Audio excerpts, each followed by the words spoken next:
systematic way, and it is mostly from the personal level who is sensitive for that from the ministries and from the level of the government. They are developing mechanisms, and that's the story related to the Serbia.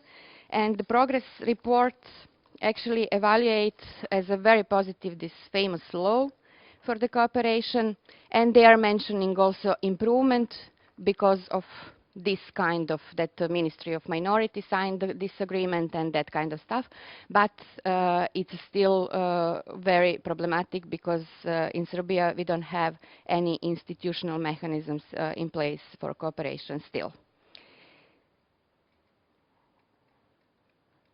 For Montenegro, in progress report, they said that strategy for cooperation between civil society and government adopted last year in January, and that in Montenegro you have a representation of your National Council for European Integration Processes, and but that representation are not very clear. Representation mechanisms are not very clear. So that's something which is a little bit problematic. And the implementation related to different national priorities, implementation of this kind of activities and involvement of civil society, it is not very clear. That kind of, that you have a lot of new NGOs in Montenegro, but that they are still a lot of them are on the paper, and you have just a few very active and very productive organizations. That's the general impression from this report, and also that the processes are pretty much over-centralized still on the governmental level instead of this sharing responsibility with the civil society. Sometimes the situation is that a lot of NGOs are not aware of kind of mechanisms that they are established in their countries. I suppose that it is not the case with all of you, because you are champions in your countries regarding the cooperation with civil society and the government.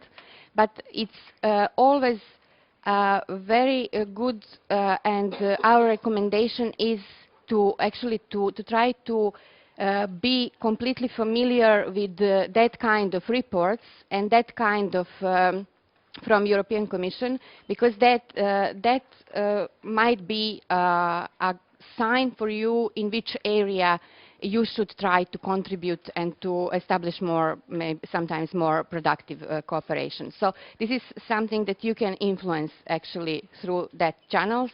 And you know, regarding from the position of that you have that kind of evaluation in this kind of reports, some additional funds coming or not in your country. So that might be area of you are just thinking about all of this. So okay, we will continue now with what we start yesterday, and we discussed it actually. What might be ideal situation in your countries in 2015 regarding to these different areas that civil society can contribute in cooperation with some governmental institutions or alone by themselves. But what might be the idealistic situation, and what would you like to see in your countries? And then now we are going to talk about different areas together. You stated some general areas and characteristics, but maybe to try just to be a little bit more specific.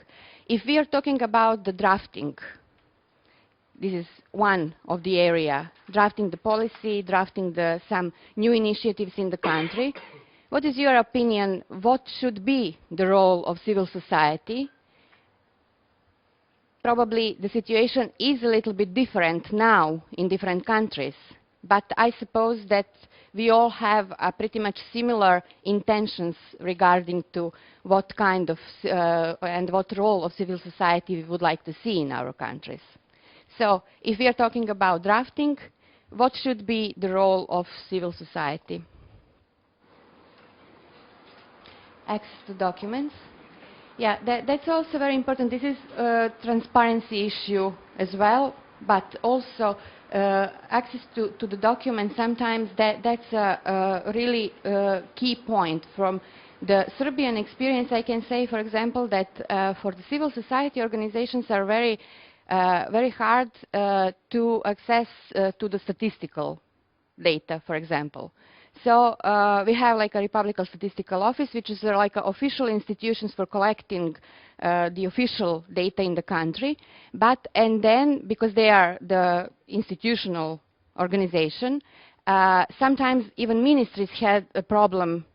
So the quality of data and all of this are also under the question sometimes.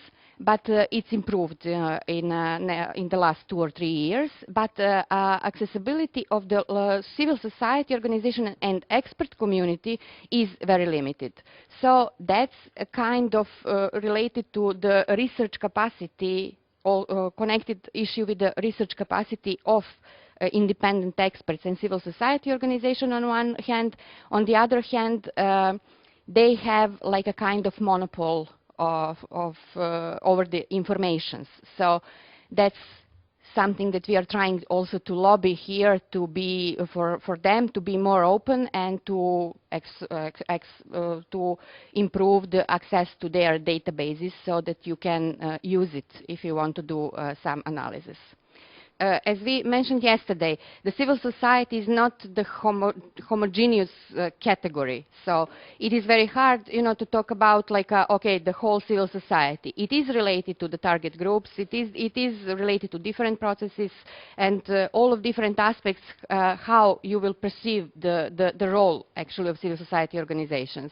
But in terms of how we can see our role and what we would like to see, sometimes we need that kind of vision just to be more clear what kind of action we would like to take towards the citizens and towards the government. That's the only reason why we are discussing this. We are complaining on cooperation between government and civil society and how the government treat us, and if they see us as a legitimate organization or whatever. On the other side, my question is, who is giving the credibility to the civil society organizations? We are talking about the representation, that we represent the citizens, and I think, and I deeply believe that civil society organization exists to represent the other, to represent people. Otherwise, you will be like like a group of people, sport organization or artistic or whatever. But if you have, and again, it is not that situation is not completely the same for the whole civil society sector. So, but who is giving that kind of representation and legitimacy to us? We said like a legal obligation for the civil society organization is to have like a legislation of the organization, statute, and this assembly usually, which should give us the credibility. Usually is in real situation it's a little bit different. We are aware of that. Probably is not. And if we are submitting some kind of reports of our work, it is usually for just for this upravni odbor, management board, or it is not to the citizens usually. So, and this is one of the factor which creates kind of untrustedness between citizens sometimes and NGOs, or between the government and NGOs. In the drafting processes, the role of civil society organization might be also to react on what is in the draft. So this is also like to monitor what they put in a draft, and if it is not okay, so your inputs might not be from the expert position, but if you have some kind of insight of the need for the needs or processes related to this group that you are representing, that's the area that you can react. Or, in general, if you are noticing, of course, that some kind of human violations are present, or it is not kind of realistic, motivated for the people, whatever, you know. But when we are talking about the drafting, and I will say like agenda setting and drafting, the similar role of civil society organization might be, you know, just to be involved in the participation groups, to initiate sometimes the writing of some policy documents if you are aware that some problematic issues in your countries are on the agenda. You can initiate it. If you are starting to be involved, sometimes your input will be, as we said, like to provide input on the document that somebody else drafted. Role of civil society organization in that area is also to try to establish some kind of visibility mechanisms and transparency in degree that you can for your constituency, to give them opportunity to be involved in some consultation processes and to organize that kind of intermediate activities between the government and decision makers and the citizens. Also to provide, you know, access to the documents, you know, maybe more to lobby again in the country for that kind of opportunity for you. This is might be like a precondition more than your direct involvement in that, as well as equal opportunities, just to force and just to actually lobby for equal opportunities for civil society in these processes. Is it something that it's the key aspects that you see as a role of civil society in these processes, after drafting or setting the agenda? As you mentioned, if you want to influence public awareness related to some questions, in that terms, role of civil society is again to be the agent of the change in your country. And then, if some kind of legislation or document or strategy can promote the ideas that you are thinking that it's important for the whole society, that's your role in that terms, you know, just to influence that the right messages are in the document. That, you know, that's how you are trying to connect actually the interest of your group with the kind of policy documents and development. We are talking about the level of drafting the policy, for example, documents, and the role of civil society in influencing the official legitimacy or policy in the country and everything else.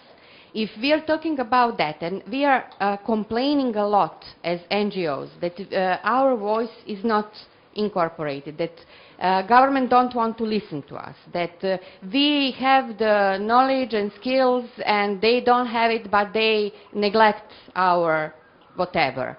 If we are talking about that kind of settings, I completely agree that we are not always so that ambitious, that we don't want all the time to influence. We just want sometimes to organize creative workshops with the children, and that's absolutely fine, you know, that kind of whatever, some nice and creative activities, and not to be in the position to influence anything on the local or national level. And that's the one level of implementation of different activities that we are providing and that kind of stuff. But if we are wanting to influence something, this question of credibility, I think that the mostly one part of credibility is the expertise that we have.